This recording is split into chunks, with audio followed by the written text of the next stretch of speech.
শুভ সন্ধ্যা। আসুন পরমেশ্বর ভগবানকে স্মরণ করে আমরা আমাদের আজকের অনুষ্ঠান আরম্ভ করি।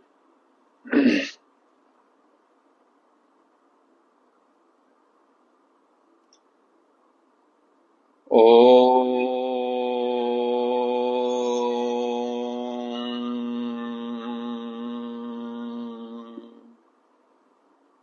শ্রী পরমাত্মনে নমঃ। আজকে এই অনুষ্ঠানে উপস্থিত সবাইকে অনেক অনেক ধন্যবাদ, ভালোবাসা, শুভেচ্ছা এবং প্রণাম।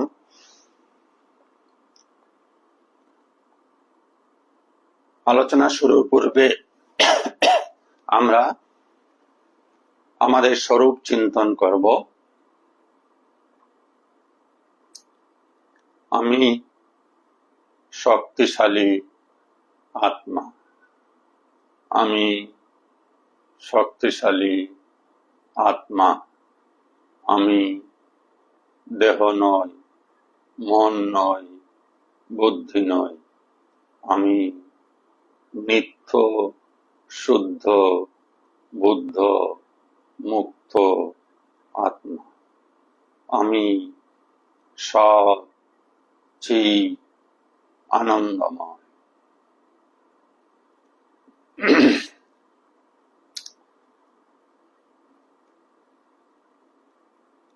সকলের সহযোগিতায় আমরা ইতিমধ্যে শ্রীমদ্ ভগবদ গীতার ৪র্থ অধ্যায় সমাপ্ত করেছি। আমরা আজ থেকে ৫ম অধ্যায় কর্ম সন্ন্যাস যুগ আরম্ভ করব।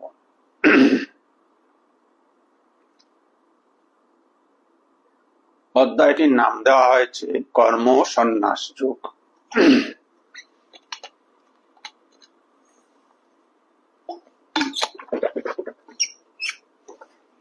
কর্ম বলতে আমরা যা বুঝি মোটামুটি অর্থে সবাই কিছু করা, এই কিছু করা। সন্ন্যাস মানে ত্যাগ, কর্ম ত্যাগের যুগ। কর্ম ত্যাগের মাধ্যমে ঈশ্বরের সঙ্গে যুক্ত হওয়া বা ঈশ্বরে যুক্ত হয়ে কর্ম ত্যাগ করা। কিছুটা আশ্চর্য আমাদের সকলের বোধ হচ্ছে যে কর্ম কিভাবে ত্যাগ করে ঈশ্বরের সঙ্গে যুক্ত হওয়া যায়। বিগত অধ্যায়ে আমরা সে সম্পর্কে কিছু জেনেছি, কর্মের বিভিন্ন প্রকার সম্পর্কে অবগত হয়েছি। এই অধ্যায়ে আরো বিশেষভাবে কর্ম সম্পর্কে আমরা জানব। আমাদের কিছু কথা ৪র্থ অধ্যায়ে জ্ঞান যুগের কথা স্মরণ রাখতে হবে, যে কর্ম কয় প্রকার ছিল: কর্ম, বিকর্ম, অকর্ম। কর্ম মানে শাস্ত্রীয় কর্ম, বিকর্ম মানে অশাস্ত্রীয় কর্ম, অকর্ম মানে সেই সব কর্ম যে কর্ম জ্ঞানবান পুরুষ করেন। যদিও দেখাচ্ছে কিছু করছেন, বস্তুত তিনি কিছু করছেন না। এই অবস্থাতে এইটা অকর্ম একমাত্র যারা আত্মায় স্থিত হয়ে গেছেন, যাদের আত্মদর্শন হয়েছে, যাদের ভগবত দর্শন হয়েছে, তাদের দ্বারাই সংগঠিত বা সম্পন্ন হয় অকর্ম।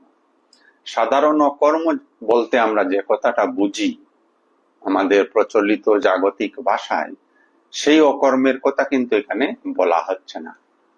যেমন শ্রীকৃষ্ণ সারা জীবন কর্ম করেছেন, অথচ তার প্রতিটি কর্ম অকর্ম। কেন? তার কর্মের মধ্যে আসক্তি ছিল না প্রথমত, এবং দ্বিতীয়ত তার কর্মে ফলের আকাঙ্ক্ষা ছিল না। তাহলে বিশেষভাবে যেন আমরা বুঝে নিই যে কর্মে আসক্তি থাকে না, যে কর্ম করার প্রতি আসক্তি থাকে না, এবং যে কর্ম করার পর ফলের আকাঙ্ক্ষা থাকে না, সেই কর্মই অকর্ম।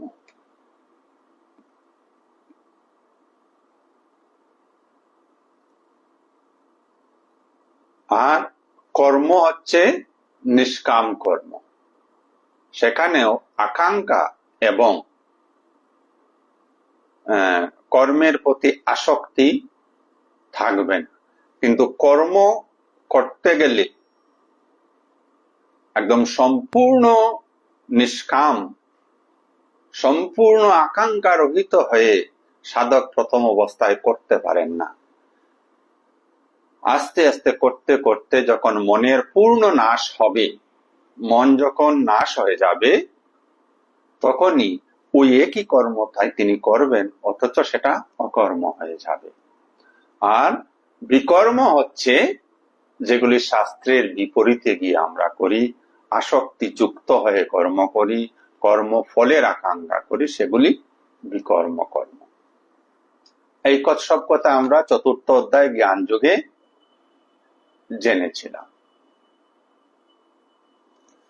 তো এইবার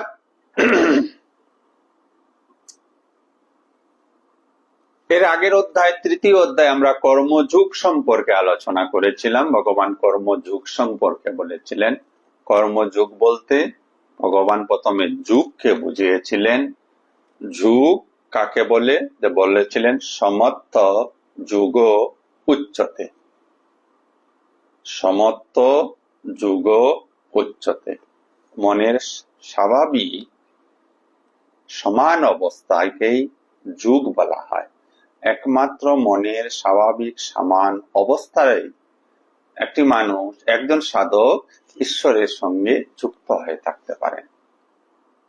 আর যদি মন আপ ডাউন করতে থাকে, অর্থাৎ বিচলিত হতে থাকে, অস্থির হতে থাকে, তাহলে পূর্ণতয়া ঈশ্বরের সঙ্গে যুক্ত হওয়া যায় না। তাই বলেছিলেন সমত্তম যুগ উচ্চতে। আবার বলেছিলেন যুগম কর্মসু কৌশলম, যুগযুক্ত হয়ে কর্ম করারই কৌশল। এই 3-4টা লাইন আমাদের যেন মনে থাকে, তাহলে আমরা এই অধ্যায়, পঞ্চম অধ্যায়ের বিষয়টিকে বুঝতে পারব। চতুর্থ অধ্যায়ে ভগবান বড় ক্লিয়ার করে বলেছিলেন যে বুদ্ধব্যম কর্ম, কর্মকে বুঝতে হবে, বিকর্মকে বুঝতে হবে, অকর্মকে বুঝতে হবে। তৎসঙ্গে বলেছিলেন যে কর্মে গহনা গতি, কর্মকে বুঝতে হলে খুব গভীরভাবে অধ্যয়ন করতে হবে, গভীরভাবে চিন্তন মনন করতে হবে।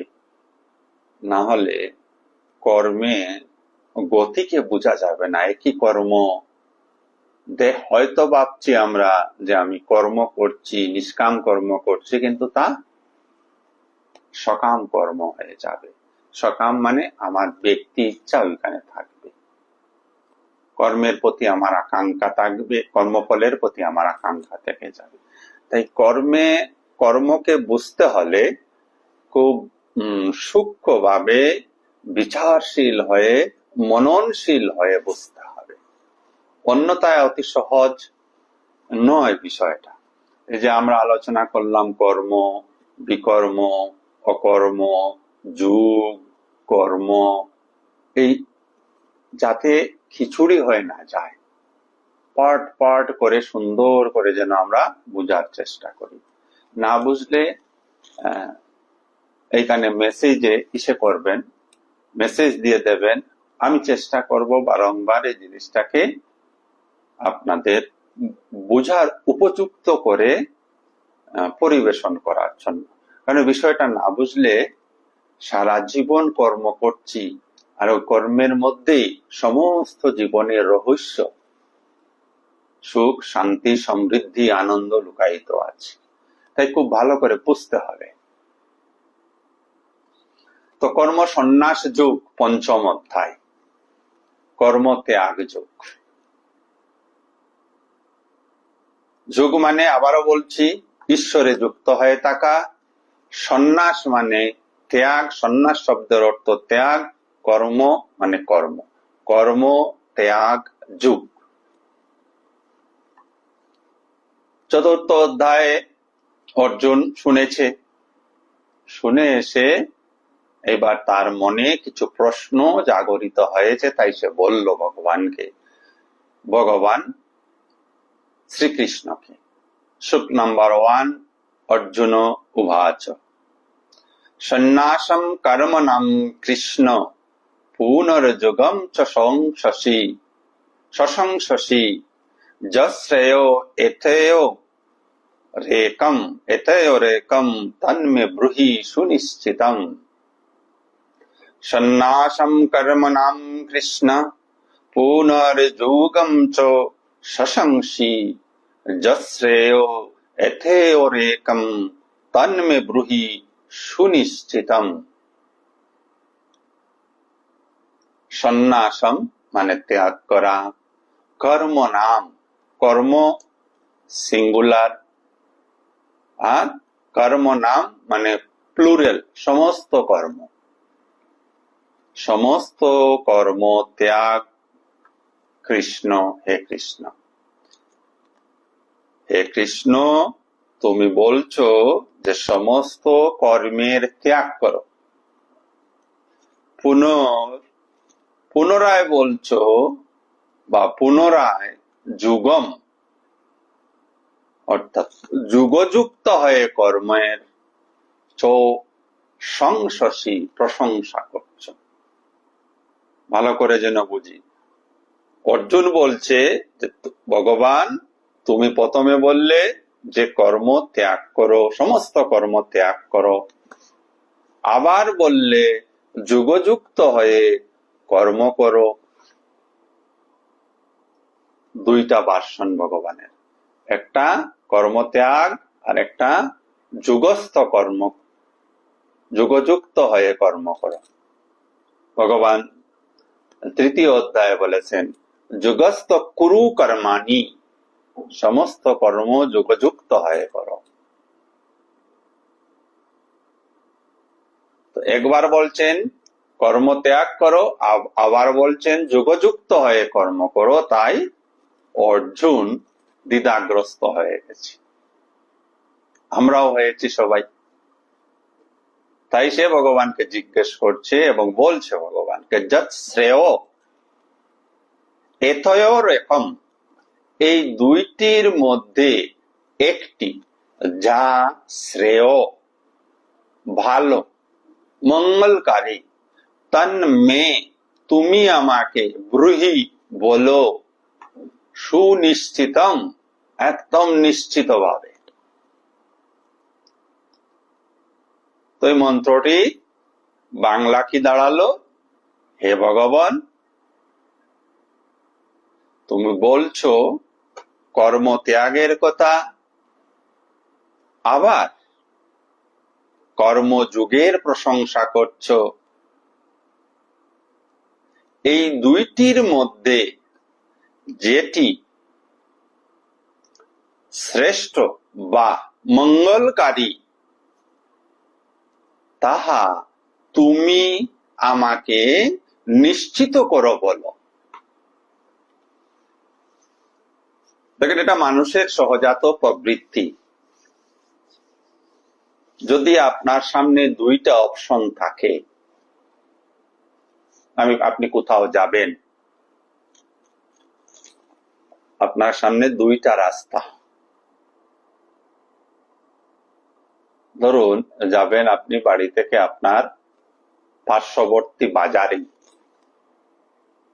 তো একটি রাস্তা বাজারে যেতে লাগে 5 মিনিট হেঁটে হেঁটে, আরেকটি রাস্তা আছে বাজারে যেতে লাগে 10 মিনিট হেঁটে হেঁটে। আপনি কোন রাস্তাটা চুজ করবেন?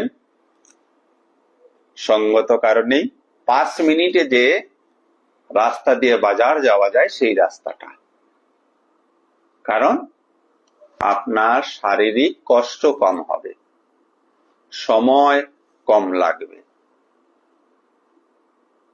তাই যদি মুক্তি লাভ হয় কর্ম ত্যাগের দ্বারা, যদি মুক্তি লাভ হয় কর্মযোগের দ্বারা, তাহলে এই দুইটি পন্থার মধ্যে কোন পন্থাটি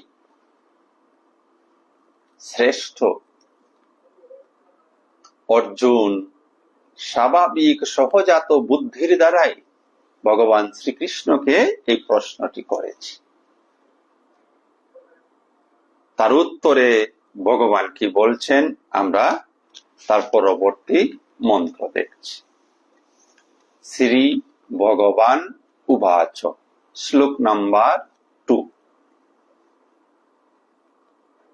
পরমেশ্বর ভগবান বললেন, কি বললেন? সন্ন্যাসঃ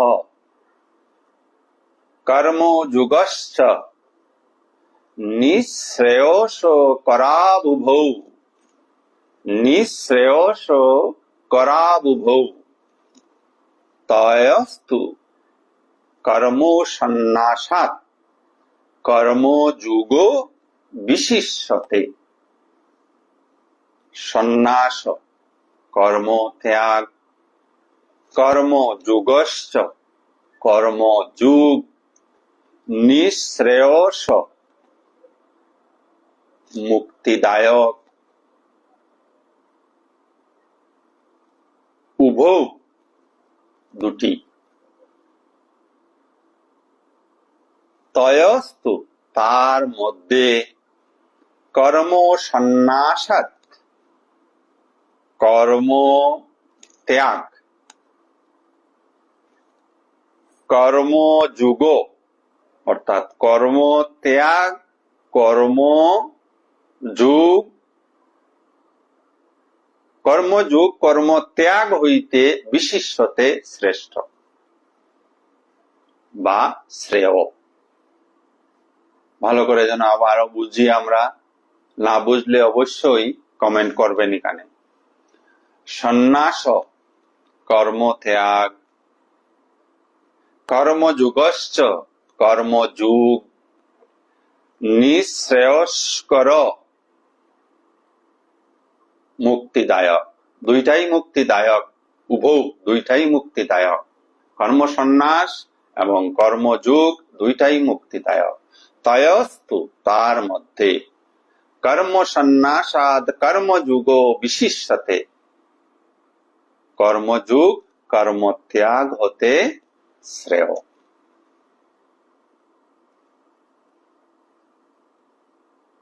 কেন ভগবান এই কথাটি বললেন আমরা পরবর্তী মন্ত্রগুলিতে ক্রমশ তা জানতে পারব। তো প্রশ্ন ছিল কর্ম সন্ন্যাস না কর্মযোগ, এই দুইটির মধ্যে কোনটি শ্রেয়? ভগবান বললেন দুইটাই মুক্তিদায়ী, দুটার দ্বারাই, দুই পথেই তুমি মুক্তি লাভ করতে পারো। তথাপিও কর্মযোগ কর্ম সন্ন্যাস থেকে বা কর্ম ত্যাগ থেকে শ্রেয়। 2 নম্বর মন্ত্র অব্দি আমরা এইটুকু বুঝতে পারলাম। 3 নম্বর মন্ত্রে এসে ভগবান বলছেন, জ্ঞেয় স নিত্য সন্ন্যাসী, জ্ঞেয় স নিত্য সন্ন্যাসী ইয় নোদেষ্টি নো কাঙ্ক্ষতি, নির্দ্বন্দ্ব হি মহাবাহু শুকম বন্দাত প্রমুচ্যতে। জ্ঞেয়, জ্ঞেয় মানে জেনে রেখো, জ্ঞাতব্য বা জানিও। নিত্য সন্ন্যাসী, তিনি নিত্য সন্ন্যাসী। সন্ন্যাস ত্যাগ করা, ত্যাগ যিনি করেছেন তিনি সন্ন্যাসী, ত্যাগ যিনি করেছেন তিনি সন্ন্যাসী। পদবাচ্যে, সন্ন্যাসী পদবাচ্যের দ্বারা আমরা তাদেরকে সম্বোধন করে থাকি, যারা সংসার ত্যাগ করেছেন। সাংসারিক কাজকর্ম যারা ত্যাগ করেছেন তাদেরকে আমরা সন্ন্যাসী পদবাচ্যের দ্বারা সম্বোধন করি।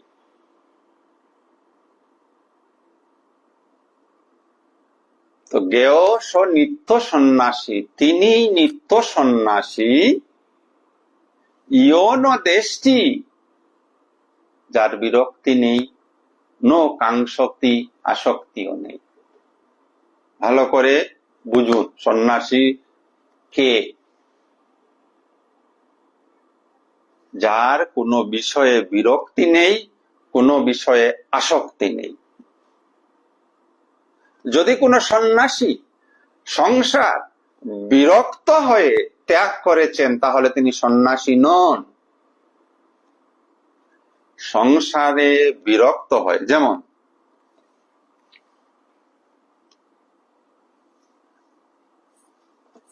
এই একটি কলম, পেন, কলমটি আমার ভালো লাগে না, মানে কলমটির প্রতি আমার বিরক্তি। ঠিক আছে, কলমটি আমার ভালো লাগে, কলমটির প্রতি আমার আসক্তি। আমি বিরক্তির জন্য যদি কলমটি ত্যাগ করলাম, তাহলেও আমি কিন্তু মনোগতভাবে আসক্তি এবং বিরক্তির মধ্যে দুদুল্যমান হয়ে আছি। আমার মধ্যে বিরক্তি রয়ে গেছে, মন শূন্য হয়নি, মনে বিরক্তি ভাব রয়ে গেছে। তাই ভগবান বললেন জ্ঞেয় স নিত্য সন্ন্যাসী, সেই নিত্য সন্ন্যাসী ইয়ন দেশটি, যার কোনো বিরক্তি নেই, নো কাঙ্ক্ষতি, আসক্তিও নেই। যার আসক্তি নেই, বিরক্তি নেই, তিনি সন্ন্যাসী, তিনি নিত্য সন্ন্যাসী। সন্ন্যাসী মধ্যে বিরক্তি থাকতে পারে না, সন্ন্যাসীর মধ্যে আসক্তিও থাকতে পারে না। শুধু বেশভূষা পরিবর্তনে সন্ন্যাসী হয় না, মনের স্থিতির উপর সন্ন্যাসী ও সন্ন্যাসী নির্ভর করে। গৃহী হিসাবেও আপনি সন্ন্যাসী হতে পারেন,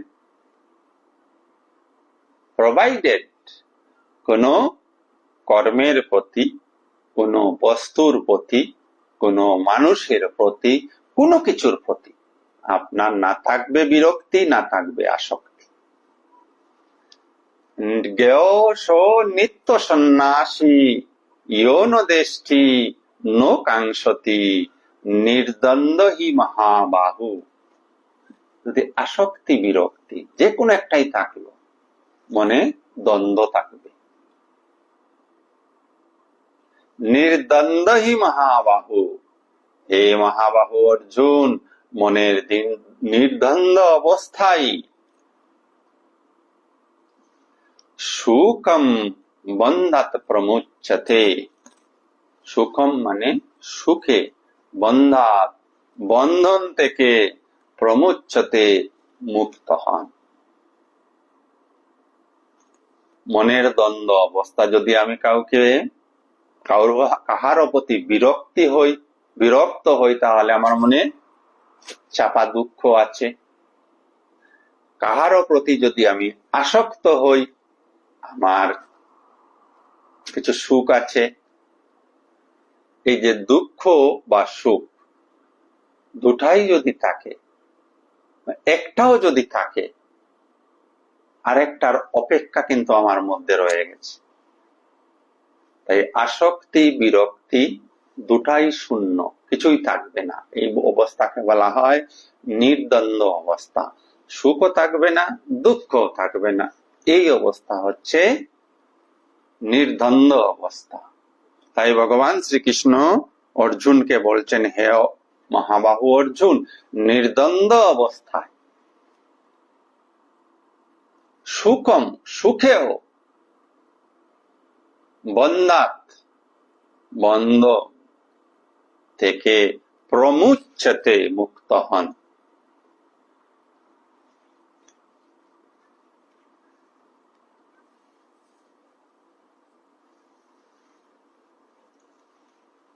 কাদের কথা বলা হয়েছে?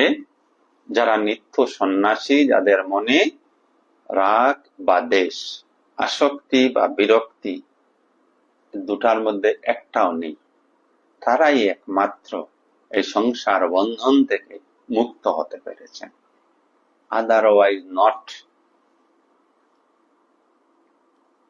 সংসার থেকে মুক্ত হওয়া মনের অবস্থার উপর নির্ভরশীল। মন নির্দ্বন্দ্ব অবস্থা হলে রাগ দেশ থাকবে না, যে কোনো ব্যক্তি বস্তুর প্রতি কোনোভাবে কোনো ধরনের বিরক্তিও থাকবে না, কোনো ধরনের আসক্তিও থাকবে না। বস্তু, ব্যক্তি, যা কিছু, কর্ম, যা কিছু আমরা বুঝি। তাহলে প্রথম মন্ত্রে কর্মসন্ন্যাস এবং কর্মযোগ সম্পর্কে অর্জুনের প্রশ্ন ছিল। দ্বিতীয় মন্ত্রে ভগবান বললেন যে কর্মযোগ, কর্মসন্ন্যাস দুইটি মুক্তিদায়ক, তথাপিও কর্মযোগ কর্মসন্ন্যাস থেকে শ্রেয়। তৃতীয় মন্ত্রে এসে ভগবান সন্ন্যাসীর সংজ্ঞা নির্দেশ করে দিলেন। তিনি সন্ন্যাসী যার মনে আসক্তি বিরক্তি নেই, রাগ দেশ নেই, তিনি একমাত্র সন্ন্যাসী এবং তিনি সমস্ত সংসার বন্ধন থেকে মুক্ত। তার পরবর্তী মন্ত্রে দেখুন ভগবান কি বলছেন। সাংখ্যযুগৌ পৃথক বালা প্রবোদন্তি ন পণ্ডিতাঃ একম অপি অস্তিত্বঃ সম্যক উভয় বিন্দতে ফলম। সাংখ্য যুগ আমরা দ্বিতীয় অধ্যায় অধ্যয়ন করে এসেছি। সাংখ্য যুগ ছিল।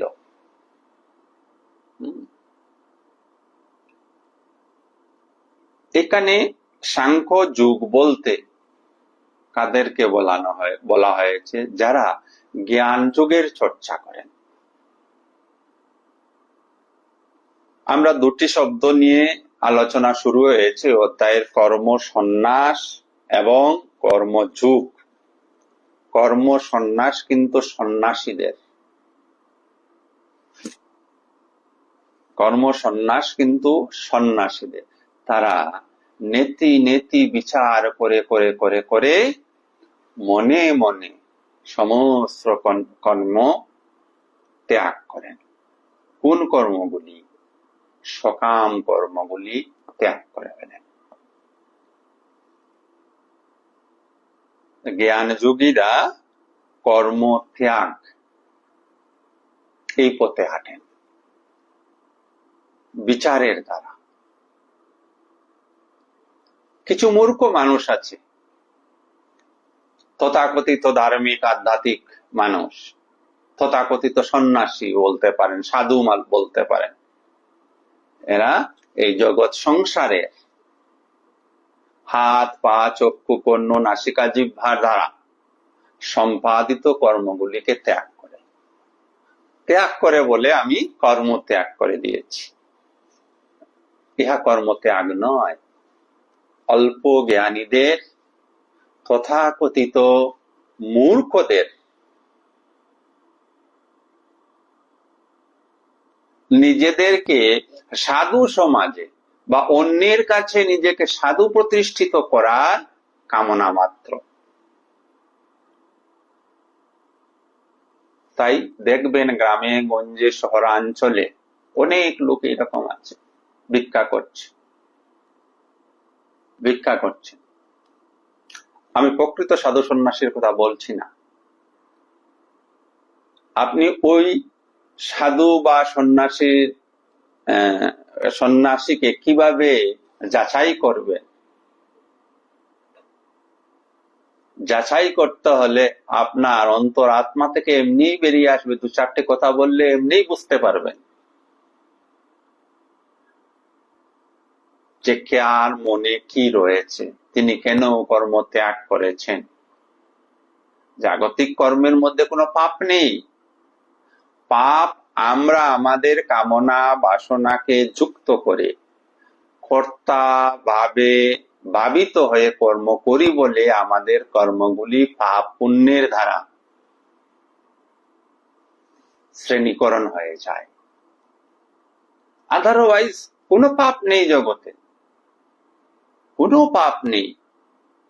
পাপ আমাদের মানসিক অবস্থা। যখনই কোনো আমরা কুকর্ম করি, আমার একটা শুদ্ধ মন রয়েছে, ওই শুদ্ধ মন বলছে এটা ঠিক হচ্ছে না, ওই যে ঠিক হচ্ছে না বলার পরও কর্ম ঠিক করছি, এইটাই পাপ। শুদ্ধ মনের যে আদেশ, শুদ্ধ মনের যে সংকেত, শুদ্ধ মনের সংকেতকে অবজ্ঞা করে সাধারণ মানুষ যে জাগতিক কর্মে লিপ্ত হয়ে যায়, সে যে কর্মই হোক, ভাত খাওয়াই হোক, জলপান করাই হোক, কারোর সঙ্গে কথা বলাই হোক, ঈশ্বরীয় চর্চা করাই হোক, যে কোনো কার্য, what ever it is. Lakh crore কাজ আছে এই জগৎ সংসারে, মানুষ করে চলছে, কিন্তু ওই কাজটি করার পূর্বে একটা সংকেত আসে, ইঙ্গিত আসে বড় মনের, বড় গভীর থেকে। ওই গভীর ইঙ্গিতটা আত্মাই প্রেরণ করেন, আপনার শুদ্ধ আমি প্রেরণ করেন। আমরা ওই শুদ্ধ আমির সংকেতকে অবজ্ঞা করি। কেন অবজ্ঞা করি? আমাদের নিজ স্বার্থে। কেন অবজ্ঞা করি? কারণ আমরা রিপুর দ্বারা বলবান হয়ে আছি। রিপু আমাকে ওই সংকেত অবজ্ঞা করে, রিপু নির্দেশিত বস্তু লাভের জন্য প্রেরিত করে, প্রবৃত্ত করে দেয়। আমরা তাৎক্ষণিক লাভের পিছনে ছুটে যাই, আর ওই পরমাত্মা বা আমার শুদ্ধ মনের কথাকে আমরা পাত্তা দিই না। তো জ্ঞান যুগ ওই জায়গায় কাজ করেন, জ্ঞানীরা ওই জায়গায় কাজ করেন, ওই শুদ্ধ মনের বার্তাকে জানার চেষ্টা করেন। শুদ্ধ মন কি বার্তা দিচ্ছে, কি কর্ম করার জন্য নির্দেশ করছে, আর কি কর্ম না করার জন্য নির্দেশ করছে। ওই শুদ্ধতা, কর্মের মধ্যে ওই শুদ্ধতা জ্ঞানীরা নিয়ে আসেন। তাই অনেক অনেক কুকর্ম থেকে তারা বিরত থাকেন। তো সাংখ্য যোগৌ পৃথক বালা, বালা মানে অল্প, অল্প জ্ঞানী যারা, তাদের কাছে জ্ঞান যুগ আলাদা,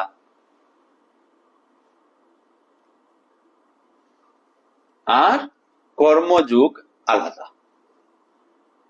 কর্মসন্ন্যাস জ্ঞান যুগ, আর কর্মযুগ তো কর্মযোগী। তো জ্ঞানের চর্চা করে যারা কর্ম ত্যাগ করেন, কর্মত্যাগ, অল্প জ্ঞানী যারা, তারা কি বুঝেন যে জ্ঞান যুগ আলাদা, কর্মযুগ আলাদা। ভগবান শ্রীকৃষ্ণ বলছেন,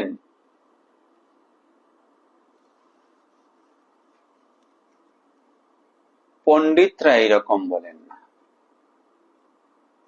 অল্পজ্ঞ যারা, অল্প জ্ঞানী যারা, তারাই শুধু বলেন কর্মযোগ আলাদা, জ্ঞান যোগ আলাদা। পণ্ডিতরা এরকম কোন মন্তব্য করেন না। কেন করেন না? কারণ একমপি আস্তি তাহা, এই দুইটির মধ্যে যে কোনো একটিতেই যদি চলা যায়, তাহলে সেই একই জায়গায় গিয়ে উপস্থিত হওয়া যাবে। কোনটায়? মুক্তি। ভগবানের আগে বলছিলেন জ্ঞান যুগ এবং কর্মযুগ দুটাই নিঃশ্রেয়স্করঃ, মুক্তিদায়ী, দুটাই মুক্তিদায়ী। প্রভেদ শুধু এখানে দিয়েছিলেন যে কর্মযুগ, কর্মযুগ কর্ম ত্যাগ থেকে শ্রেয়, কর্মযুগ কর্ম ত্যাগ থেকে শ্রেয়। কেন ভগবান এই কথাটা বলেছিলেন? ভগবান এই অল্প জ্ঞানীদের কথা আগে থেকেই বুঝতে পেরেছিলেন যে মানুষ এই কর্ম ত্যাগ বললেই সাধারণ অর্থে নেবে এবং সব কাজ ত্যাগ করে অলস হয়ে বসে থাকবে, সেখানে জ্ঞানের কোনো ভূমিকাই থাকবে না। তাই কর্মযোগকে ভগবান শ্রীকৃষ্ণ প্রাধান্য দিলেন যে কর্ম মানুষকে করতেই হবে, অ্যাটলিস্ট সে কর্মপরায়ণ হয়ে থাকুক। সেই অর্থে ভগবান জ্ঞান যুগকে কর্মযোগের চাইতে খানিকটা পার্থক্য করে বুঝিয়ে দেওয়ার চেষ্টা করলেন। অল্প জ্ঞানী মানুষরা আজকের ওই পৃথিবীতেও ভাবে যে কর্মযোগ আলাদা, জ্ঞান যোগ আলাদা। আমি তাদের কথা বলছি যারা শাস্ত্র নিয়ে কিছু কাটাকাটি করেন। আর যারা শাস্ত্র বিষয়ে ঘাটাঘাটি করেন না, তাদের কাছে কিবা জ্ঞান যুগ আর কিবা কর্মযোগ সবই এক। তাদের যুগ হলো নাই যুগ, নাই যুগ, তাদের কোনো কিছুতেই যুগ নাই। তো মূর্খরা বা অল্প জ্ঞানীরা বলে কর্মযুগ আলাদা, জ্ঞান যুগ আলাদা। পণ্ডিতরা এমনটি বলেন না, কারণ জ্ঞান যোগের দ্বারা এবং কর্মযোগের দ্বারা সেই একই জায়গায় মুক্তিতে পৌঁছানো যায়। উভয়ের ফল একই, মুক্তি। যদি মানুষ তার প্রকৃতি অনুসারে বুঝে তার মধ্যে যে কোনো একটি পথকে অবলম্বন করে সে যদি অগ্রসর হয়, অবশ্যই সে মুক্তি লাভ করবে। তো ওইখানে আগেও বলা হয়েছে যে দুইটি পথ নির্বাচন আপনাকে করতে হবে। আপনার আন্তরিক প্রকৃতি অনুসারে, গুণ অনুসারে আপনি পথের চয়ন করবেন। সব পথে হাঁটার চেষ্টা করবেন না। জীবনে যখন আমরা চলি তো প্রত্যেক রাস্তার মধ্যেই আমরা চৌরাস্তা পাই, চৌমাথা পাই।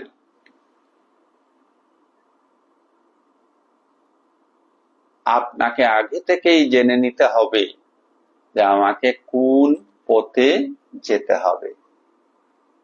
আপনি ডান দিকের রাস্তায় কিছু দূর অগ্রসর হয়ে ফিরে এলেন, আসলেন কিন্তু আবার সেই জায়গায় চৌমাথায় চলে এলেন।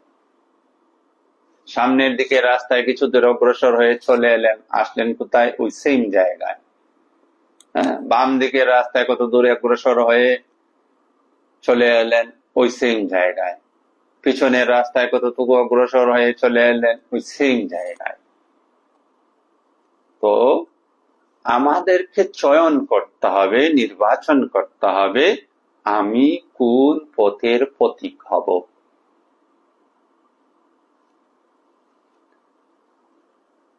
প্রত্যেকটা পথ আপনাকে মুক্তি দেবে যদি সঠিকভাবে তার অনুশীলন করতে আমরা পারি, সঠিকভাবে জেনে সেই পথ ধরে যদি হাঁটতে পারি।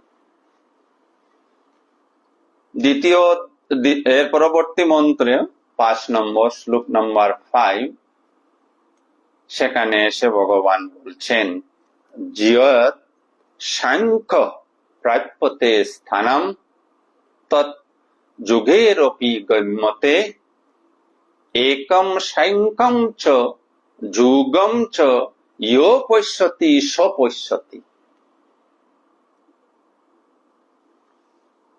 ইয়ৎ সাংখ্য প্রাপ্যতে স্থানম, ইয়ৎ মানে যেখানে জ্ঞানীরা স্থান লাভ করেন, যেখানে জ্ঞানীরা স্থান লাভ করেন, তৎ যুগের অপি গম্যতে, সেই জায়গায় কর্মযোগীরাও গিয়ে পৌঁছান। যে জায়গায় জ্ঞানযোগী গিয়ে পৌঁছান সেই জায়গায় কর্মযোগী গিয়েও পৌঁছান। একম সাংখ্যে চ যুগম চ ইয়ো পশ্যতি স পশ্যতি। সাংখ্যযোগী যা দর্শন করেন বা জ্ঞানযোগী যা দর্শন করেন, কর্মযোগীও তাই দর্শন করেন।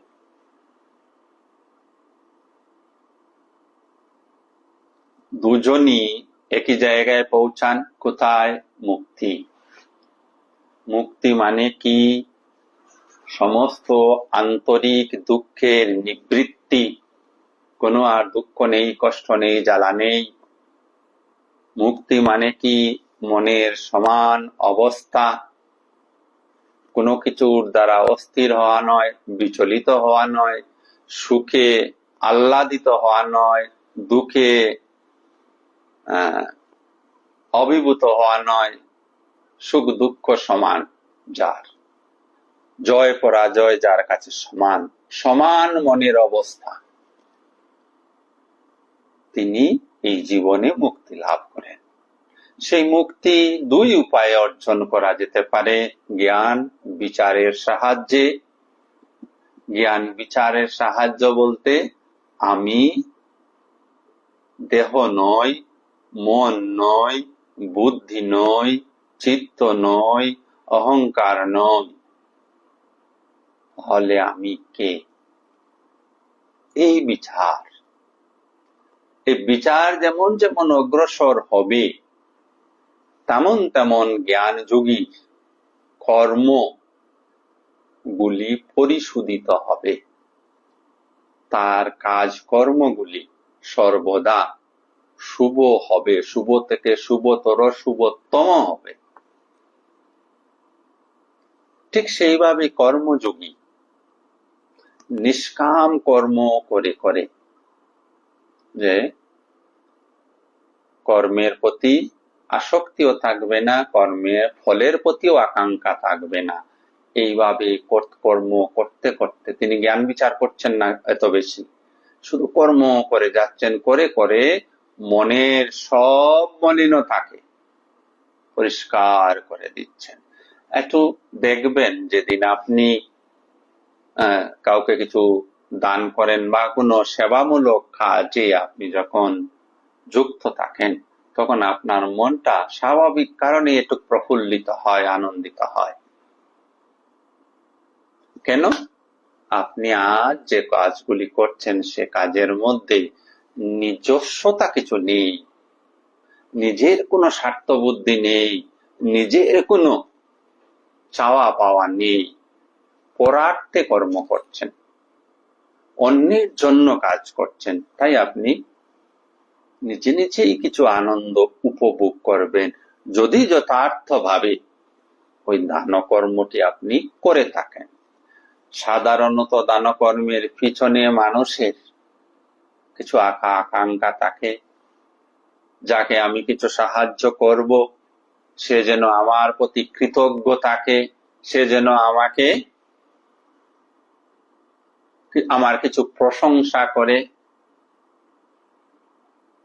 আর মনে মনে একটা ভাব থাকে আমি পুণ্য পাচ্ছি, আমার পুণ্য হচ্ছে। এইসব মনোভাব নিয়ে ওই কোনো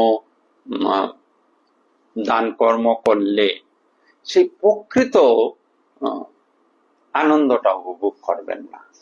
আনন্দ তখনই উপভোগ হয় যখন মনের মলিনতা কেটে যায়।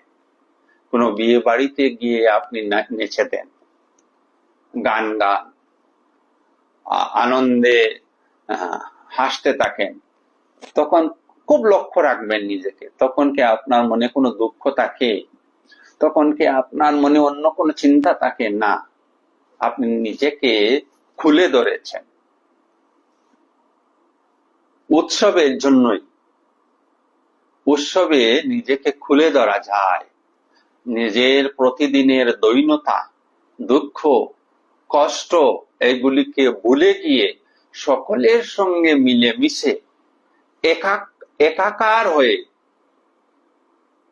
এক নৈসর্গিক আনন্দ মানুষ উপভোগ করে। তাই প্রতিটা ধার্মিক উৎসবের ব্যবস্থা করা হয়েছে, তার একমাত্র উদ্দেশ্যই হয়। তা ভগবান কি বললেন? যে সাংখ্য যোগীরা যে জায়গায় পৌঁছায়, কর্মযোগীরাও সেই জায়গায় পৌঁছাবেন, অর্থাৎ মুক্তি প্রাপ্ত হয়ে সাংখ্য যোগী এই জগৎ যেভাবে দর্শন করবেন, জ্ঞান যোগী এই জগৎ যেভাবে দর্শন করবেন, কর্মযোগীও এই জগৎকে ঠিক সেইভাবে দর্শন করবেন। তখন কিভাবে জগৎকে তারা দর্শন করবেন? সাধারণ মানুষ হিসাবে আমরা জগৎকে বৈষম্যমূলক ভাবে দর্শন করি, ভালো মন্দ এই বিচারে জগৎ দর্শন করি। ওই মানুষটি ভালো, ওই মানুষটি খারাপ, এই মাসটি ভালো, ওই মাসটি খারাপ, এই রাস্তাটি ভালো, ওই রাস্তাটি খারাপ, এই বাড়িটি ভালো, ওই বাড়িটি ভাঙা। আমাদের জগৎ দেখার দৃষ্টি এইরকম। যারা মুক্ত হয়ে যান, যাদের আত্মদর্শন হয়, তাদের কাছে জগৎ শুধু সুন্দর মাত্র, মন্দ কিছু নেই, পাপ কিছু নেই, ভেদাভেদ কিছু নেই। বারংবার বলে রাখছি, ভেদাভেদ যদি থাকে মন নির্দ্বন্দ্ব হয় না, নির্দ্বন্দ্ব না হলে মুক্তি লাভ হয় না। তাই নির্দ্বন্দ্ব অবস্থাতে কোন ধরনের ভেদাভেদ নেই, সব সুন্দর। তা বলবেন যে পৃথিবীতে তো অসুন্দর হচ্ছে কেন? প্রথম কারণ হচ্ছে আমি বা আপনি অসুন্দরতা দেখছি, অশুভ জিনিস দেখছি, ভালো মন্দ দেখছি, কারণ আমরা এখনো সাধন ভজন করে আত্মায় স্থিত হতে পারিনি, মুক্তি প্রাপ্ত হইনি। আমাদের মনে ভালো মন্দ রয়েছে, তাই আমরা জগৎকে এইভাবে দেখছি। যে কানে শুনে না, একদম কানে শুনে না, তার কাছে গালি দিলেও যে কথা হবে, আর প্রশংসা করলেও সে একই হবে, কারণ এই ইন্দ্রিয়টি তার ক্রিয়াশীল নহে। বোঝা গেল বিষয়টা? বা যখন আমরা ঘুমিয়ে থাকি, কেউ যদি এসে আমাকে দুটা গালি দিয়ে দিল বা আমার কিছু প্রশংসা করে নিল, আমার কি কিছু হবে? তখন কিছু হয় না। মানে তখন আমার ইন্দ্রিয়গুলি, মন সহ বাকি ইন্দ্রিয়গুলি আনন্দময় কুশলয় হয়ে যায় গভীর নিদ্রাকালে। ঠিক তদ্রূপ ভাবে একটি কানে শুনে না মানুষকে জাগ্রত অবস্থায় কিছু গালি দিলে তার কিছু যায় আসে না, প্রশংসা করলেও তার কিছু যায় আসে না। সাধু পুরুষের এক্স্যাক্টলি তাই হয়। যে অবস্থাটা আমরা গভীর নিদ্রায় অনুভব করি, যে আমাদের ইন্দ্রিয়গুলি তখন ক্রিয়াশীল থাকে না, ঠিক সেইভাবে জাগ্রত অবস্থায় মহাপুরুষরা তাদের ইন্দ্রিয়গুলিকে সংযম করে রাখেন। ইন্দ্রিয়গুলি তাদের কথা মতো, ইচ্ছা মতো বিষয়ের দিকে প্রবৃত্ত হয়। যেমন চোখ দেখা তার বিষয়, সে কি দেখবে না দেখবে এটার মালিক কিন্তু আমরা নিজে থাকি না, একমাত্র জ্ঞানীরা থাকেন। তাই আমরা যা ইচ্ছা তাই দেখি, যা ইচ্ছা তাই শুনি। যেমন এখন আমাদের অনুষ্ঠান চলছে, আমরা হয়তো বা অনেক শব্দ শুনছি, ওইদিকে কেউ চিৎকার করছে, ওইদিকে কেউ চিৎকার করছে, মানে ফোকাসিং এক জায়গায় নয়। আবার এই যে হিয়ারিং এইডস, কর্ণেন্দ্রিয় কে আমি ফোকাস করতে পারিনি এক জায়গায়, তাই আমার কান বিভিন্ন শব্দ শুনছে। দ্যাট মিনস এই কর্ণেন্দ্রিয় আমার অধীনে নয়, মন আমার অধীনে নয়। মন তার মতো করে কান দিয়ে অনেক কিছু শুনে নিচ্ছে, আর এই সৎসঙ্গ কিছু কিছু শুনে নিচ্ছে। জ্ঞানীর ক্ষেত্রে তা হয় না। ইন্দ্রিয় সংযম হলে পরেই, অর্থাৎ মন সংযম হলে পরেই মনের নাশ হওয়া সম্ভব, মনের নির্দ্বন্দ্ব অবস্থা আসা সম্ভব। এগুলি স্টেপ বাই স্টেপ। তাই জ্ঞানযোগী বিচার করে করে মনের নাশ করেন, কর্মযোগী নিষ্কাম কর্ম করতে করতে করতে করতে আজ করলাম আর কালকেই যে আমার মন একদম নাশ হয়ে গেল, মনে আর কোনো দ্বন্দ্ব নেই, এইরকম হয় না।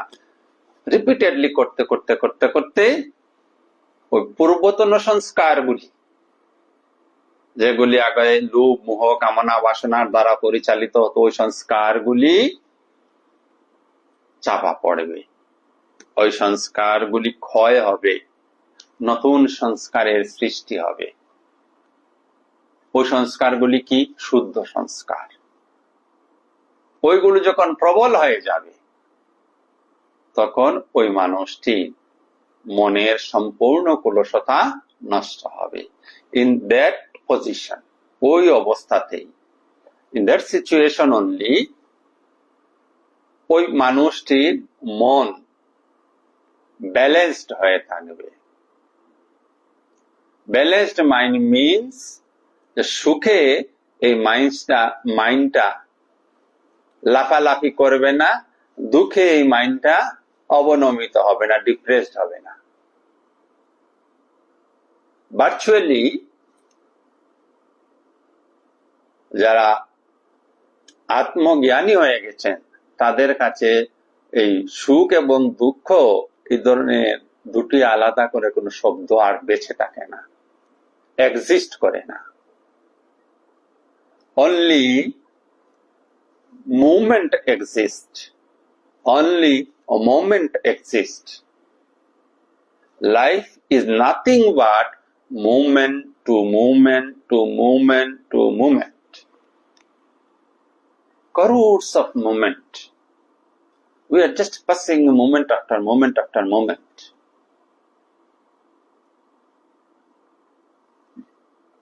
কিন্তু কি হয়, আমরা সাধারণ মানুষ, অর্ডিনারি মানুষের ক্ষেত্রে we never present in the present. We never presence in the present. আমরা কখনো ওই বর্তমান মুহূর্তে উপস্থিত থাকি না। That's why our misery comes. এই জন্যই আমাদের জীবনে সকল দুঃখ কষ্ট। আত্মজ্ঞানী পুরুষেরা ওই মুভমেন্ট, ওই মুহূর্তে থাকেন, মুহূর্তে বাঁচেন, বর্তমানে বাঁচেন। General public either lives in past or in future. এই মুহূর্তে রয়েছে, হয়তোবা অতীতের চিন্তা করছে, না হলে ভবিষ্যতে কি করবে তা চিন্তা করছে। আর তার ফলে কি হচ্ছে, অতীতের চিন্তাতে সুখ দুঃখের সমাহার আছে। অতীত তো আর একদম ভালো পবিত্র কোনো কাজ করে আসেনি। কেউ গালি দিয়েছে, কেউ প্রশংসা করেছে, কেউ ইসে করেছে, অনেক মন্দ কাজ করেছে, অনেক ভালো কাজ করেছে। এইগুলি যখন স্মৃতিচারণ হয়, হোয়াট ইজ অতীত? First memory. অতীত মানে আমাদের মেমোরি, ফিউচার মানে সেই জিনিসগুলি মেমোরিতে আসবে। In between past and future, present exists. If we are careful, যদি আমরা বর্তমান সময়টার উপরে মনকে শুদ্ধভাবে সন্নিবিষ্ট করে রাখতে পারি, then what?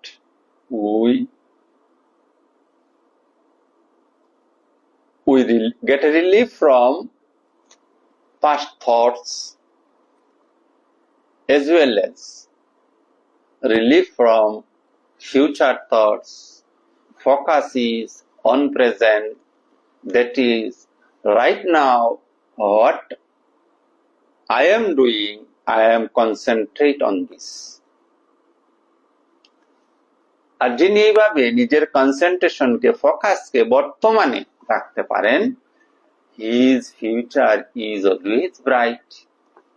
কারণ এই মুহূর্তে আপনি যে কাজটি করছেন শুদ্ধ জ্ঞান বিচারের সাহায্যে শুদ্ধ কাজটি করছেন, তো শুদ্ধ কর্মের ফল শুদ্ধ হবে, শুভ কর্মের ফল শুভ হবে।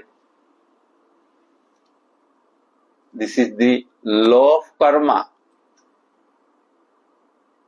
এই মুহূর্তে খারাপ কাজ করছি তো রেজাল্ট খারাপ আসবেই আসবে। This is the law of karma, and nobody escape this law of karma. আমি খারাপ কাজ করবো আর ভালো ফল পাবো না, not that, হবে না। যে কোনো ধর্মের অবলম্বী মানুষ হোক না কেন, নেভার এক্সপেক্ট।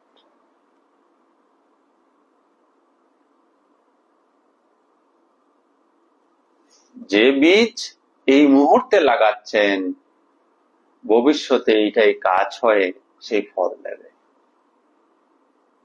যদি এই মুহূর্তে ভালো কিছু বীজ লাগাচ্ছেন তাহলে ভবিষ্যতে গাছ হবে এবং ভালো ফল দেবে, মিষ্ট ফল দেবে।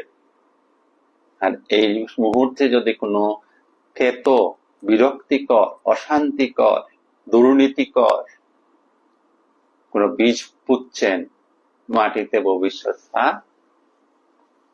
সহস্র গুণে আরো বিষযুক্ত ফল নিয়ে আসবে। ইহাই লভ কর্মা। আর এর হাত থেকে কেউ রক্ষা পাবে না। হ্যাঁ, হয়তোবা সময়ের কিছু পার্থক্য হতে পারে, ইমিডিয়েট নাও হতে পারে। এই আজকে আমি একটি খারাপ কাজ করলাম, একটি খারাপ বীজ লাগালাম, কালকেই যে তার রেজাল্ট চলে আসবে খারাপ কিছু, তা নাও হতে পারে। It will take some time, but definitely it will return. Definitely it will return. সর্বাবস্থায় এটা ঘুরে আসবে, কেউ আটকাতে পারবে না। তো 5 নম্বর মন্ত্রে ভগবান বললেন, সাংখ্য যোগীরা বা জ্ঞান যোগীরা যেখানে পৌঁছায় অর্থাৎ মুক্তি লাভ করে, কর্মযোগীরাও মুক্তি লাভ করেন। জ্ঞান প্রাপ্ত হয়ে বা আত্মজ্ঞান লাভ করে জ্ঞানীরা যেভাবে জগৎকে দর্শন করেন,